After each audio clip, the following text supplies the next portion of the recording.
Täna tahtsin näidata mõndade kannade tuppa toomist ja ülesäratamist.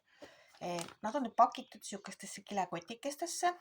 Siin sees on turvas, puhas ja kuiv, natukene on näha perliiti on. Nii. Ja siin on kolmas kotikene.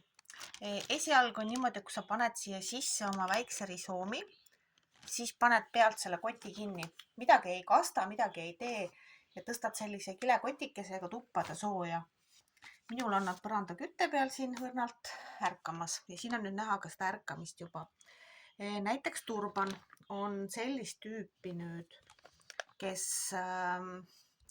kellel on suhteliselt väike risoom, ütleme siis niimoodi.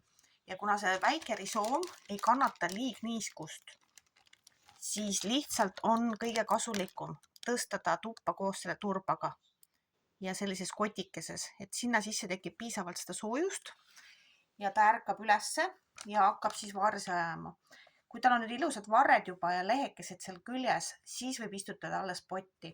Ja enne seda muidugi peaks vaatama ka siit külje pealt, et kas tal juba juured paistavad.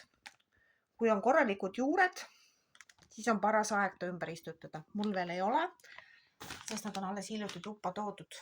Nii et tuleb veel edasi oodata.